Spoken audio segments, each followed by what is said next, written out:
Alright, what's going on everybody? This is Sir Kirby and welcome back to Fire Emblem the Sacred Stones. Our low-level run continues today with Chapter 12, and as I'm sure most of you know, the reason we're starting out here instead of on the world map or something is because there is no world map this chapter. We are thrown straight in here from the end of last map. So, as has been the case recently, I've done a lot of our preps beforehand.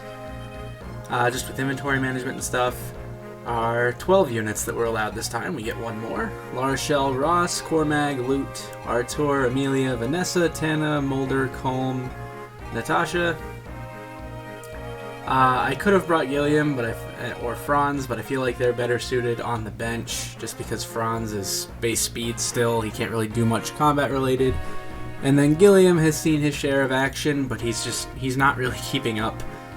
He gets doubled by a lot. His defense is solid, but I feel like he's more of a liability than an asset at this point, so I want to try to phase him out of the offense a little bit. Garcia and Joshua are both still really good, but they're still too high level. Kyle, but high enough level that he can't join us, and then 3 promoted units. A couple things comment related to address. One thing that I could do is I could just promote some units now and make it so that I'm forced to use some promoted units. The only reason I'm not doing that, or at least trying to stay away from it, is that I want to save my promoted units for endgame units and people that I feel like are going to be the best suited for late game combat. Normally we'd have an idea of that by now because we wouldn't have everybody at about the same level, so we'd have some people that have gotten a little bit further ahead and I have an idea what they're going to do. But because of the way we're doing this run, I don't quite have a beat on who's going to be good yet. Joshua's always good. He'll probably get there. Ephraim, obviously, because he's forced. He's the main character. I actually really like how Amelia's turned out so far, but it's a little too early to say for sure. Plus, I can't promote her yet anyway. Aside from that, though, I'm not really sure who's going to end up being our cream of the crop units. Ross is solid. He's not quite as fast as I'd like him, but certainly not slow by any means. He's got the same, or one less speed than his dad, so he's hanging in there. But yeah, I'm thinking about it some, but it's just a hair too early for me to be comfortable committing to anybody long term. And then the other thing, I'm going to give myself this kind of red flag, because I'm not going to look at it right now, but I know that for involvement purposes, people sometimes would like to see some of the deaths that caused me to skip ahead to the successful run, even if it's not the full attempt, just like this is what failed. So I'm going to give myself a minute. From here forward, I'll make a point where if that happens, I'll show it in the video itself as it happens. But I will backtrack and show what I was trying to do initially on the Ghost Ship chapter that didn't work. Since I haven't looked at it yet, I'm trying to remember off the top of my head. I tried to have Ephraim hold the lower bridge and then Gilliam and Garcia hold the upper bridge. And Ephraim was mostly okay. He never died, but I lost Garcia a couple times. At least I think it was Garcia. I know I lost people near the upper bridge. Just because there were so many units coming through that I didn't have time to weed through them. And I didn't have a promoted unit to kind of back them up and basically be like, hey, I'm a thick wall that you're not going to break through. So I kind of had to have Gilliam and Garcia do that themselves. And it either got to the point that they couldn't hold out any further, or they would get caught from behind by the death goyle that shows up. So I'll show a couple of those deaths now. And then we'll jump back into this. Oh shit. Oh no. Alright, now that I've been quiet for a couple seconds real time, that gives me time to cut back to this, so that's what happened. Some minimal context, but context nonetheless for why I ended up just airdropping Ephraim onto the other ship. Still can't believe that worked. I've done as much inventory management as I can with the units we're bringing with us. The only other thing that I think I really need to do is maybe give somebody else a new javelin. But I don't know how dire need we are in that, because like Gilliam has a javelin that's mostly intact, but everybody else that can use lances here also has one. That's in good shape. So I'm not going to worry about it too much. He can hang on to it. This map, we need to get to this village to get Ewan, and then Ewan needs to get Marissa. Also, we have an arena. We're going to find a way to abuse that if possible, although I'm not entirely sure exactly how yet. I think I've got our formation about how I want it. I've got some supports in mind. I have like 12 this time that I want to work on. I'm not going to bother reading through all of them, but I do have my list in front of me for that. Without any further ado, I think we should be good to save one more time and jump in to this map. So, strategy-wise, nobody has anything massive that's stealable. We do have a droppable guiding ring up here. Kalok leaves soon, so there's no need to worry about him at all. What I'd like to do first is I'd like to have Cormag and Tana come over to the left here. I'm not quite sure how far exactly. I'm thinking maybe something like this. How far is this? This cav is a sword cav. Excuse me. And this is one of the supports that I want to start working on, so we'll have these two come over here and do this. This should be out of range of the druids. Even if it's not, Tana's fine. I want Artur to come this way as well. He's down to 1 lightning tome because I put the 3-use 1 back away. Ross and Amelia are going to head toward this ship to try to take out these guys, as well as there's a couple calves that can run down here. I want to put Ephraim in range of that, I think. Although, actually, truth be told, I want to use Ephraim as little as possible this map, because he's kind of getting over-leveled. Which is kind of a good thing, but it's also something that I'd like to avoid if I can. So I think it's more likely, and probably smarter, to do something like this. Colm and Mulder are going to follow this way, I think.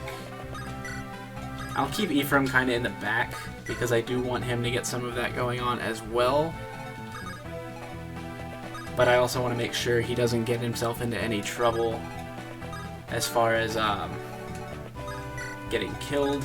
We've got 3 healers now, which is a little bit difficult to manage. Something, Soldiers of Grotto. Whatever, man. But yeah, so 3 healers is making this a little bit difficult. I'm considering promoting Mulder, but I don't know how many guiding rings we're going to get. I think we can only get 2 unless we go to the secret shop, which we certainly can go to the secret shop. But I don't know how soon we'll be able to get anything and what all we'll be able to get from it. Vanessa doubling this cav is nice. The main thing that I want to be wary of moving forward is those couple archers. We can't just fly in on our own. We'll have to be a little bit mindful of them.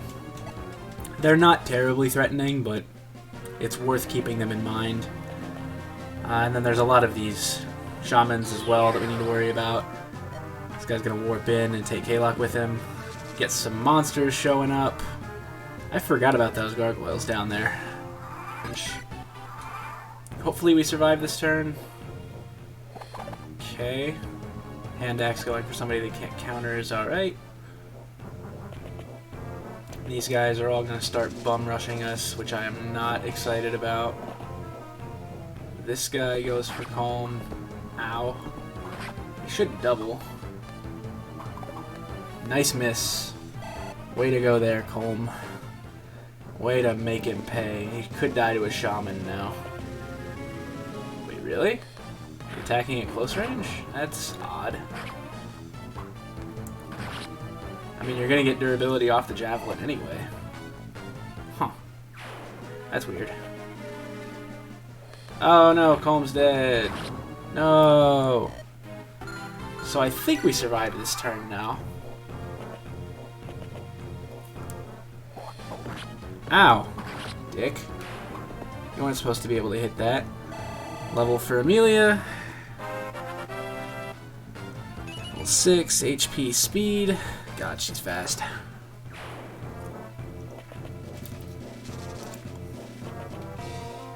This guy does go for Ross. He's going to get beat up a little bit. He's going to get beat up a lot a bit.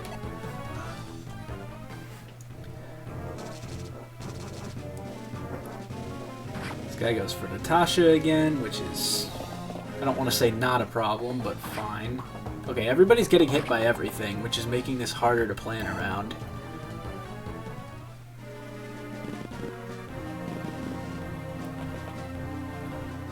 Ross dies because he got hit by a 30.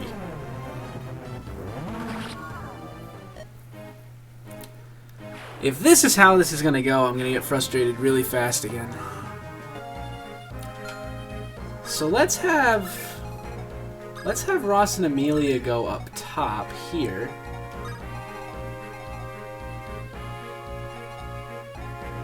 And then Ephraim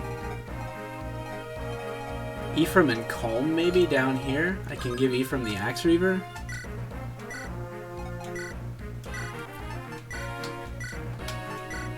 Do we even still have the Axe Reaver? Yeah, it's got pretty good uses on it actually. So let's do that. Let's try this. Let's see if this works. So Ephraim, Axe Reaver, and then just Colm with a sword. And we want to have one healer in each of 3 spots. So one healer there. Loot and Artur can help out up top. How far does this first cav reach? Right there, so... Ross with a halberd, let's just enemy phase the shit out of him. Mulder can go there.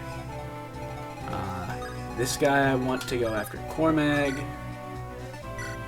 with a steel lance. Tana can hang out here. Vanessa can hang out here. And Natasha can go there.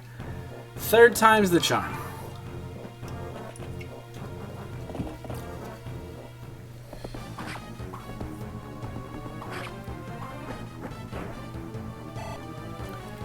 Okay.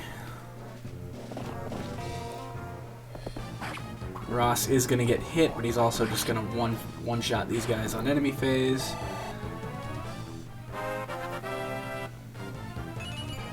HP skill.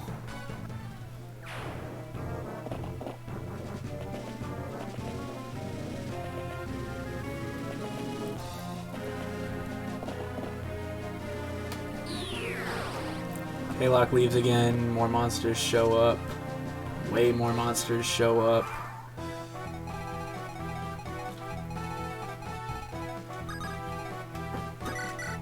Can we double the Horse Slayer guy such that we can take him out this turn? That answer is yes. So maybe this is the play. If we double him with the Javelin, that leaves him at 6. Tana does 7 with the Iron Lance. So let's do this. Of course he misses! Of course he misses! That was entirely my fault for shitty planning. Because for some reason I didn't think he would miss, when it should have been obvious that he would miss. So now I have to have Vanessa hit twice. Okay.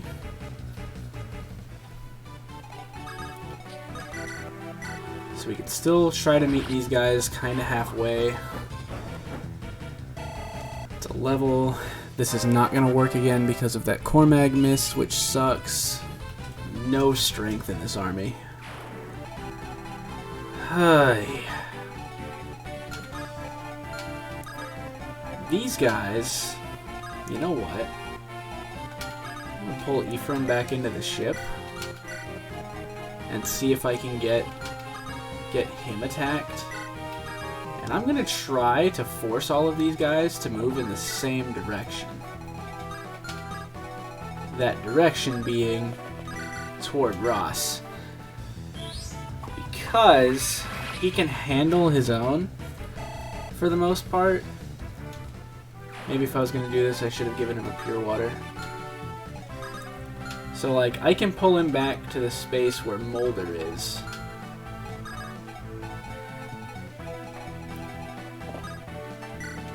Like this.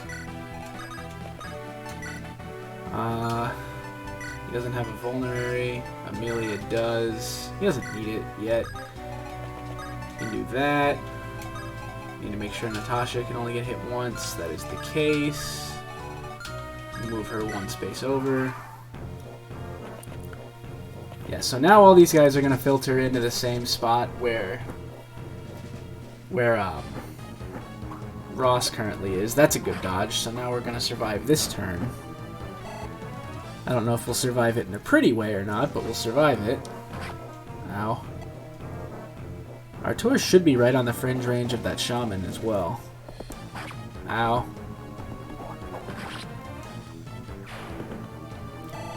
I think Ross gets 2 calves this turn. Yeah, he does. Where's the Lance Reaver, bro? Is that him on the left over there? No, we can go after loot. Okay. So I put loot one space too far, or one space too close, because I was trying to build support with Artur, but that's not a huge deal. Artur can still take this guy out next turn, or loot can take him out. I'd rather get her the kill if I can.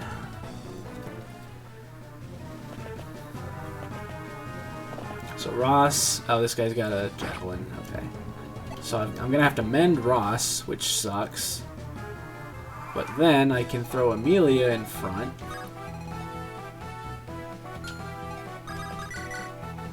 This is okay. Psych! Are you kidding me? This is a stupid game. This is a really stupid game. I don't know why I'm playing it. I find myself hating everything way more often than I do actually enjoying myself. Boy. So now we've... No, what are you doing? Heal loot. Ephraim smash. I have a better hit than that. Not really. Ephraim smash.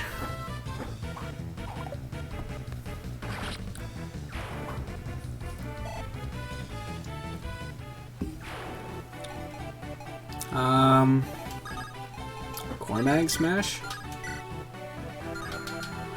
Or maybe Artur smash. Somebody smash. Tana should be able to do the last 1 damage on this guy. Level for Artur. Whoa, a decent level. Holy shit. If I sound a little bit deflated right now, it's because I'm getting kind of sick of this map already. Like, let me put it this way, right? I knew going in that this challenge would be a difficult one to get through. This is spiked in difficulty very quickly, though. I didn't go into this expecting, yeah, this will be a piece of cake, but I also didn't go into this expecting, oh my god, the mid-game is gonna kick my ass. And here we are with the mid-game kicking my ass. Not extremely upset, since I kinda expected it, but it doesn't quite make it easier to handle.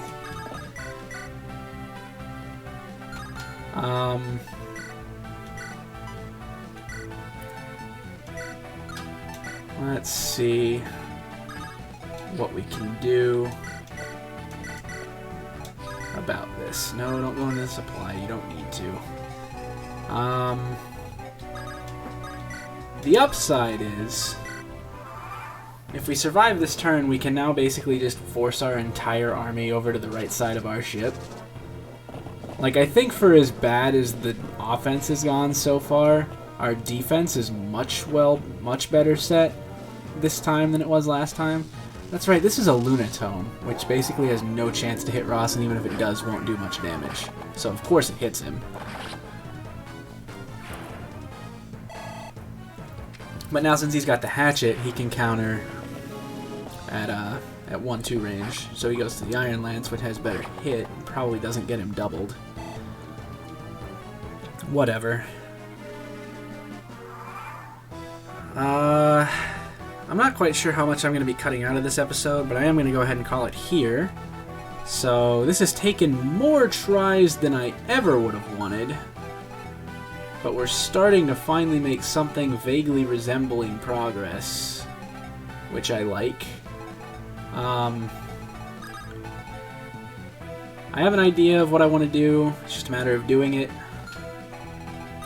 We'll go from there, I suppose. I'll see you guys next time.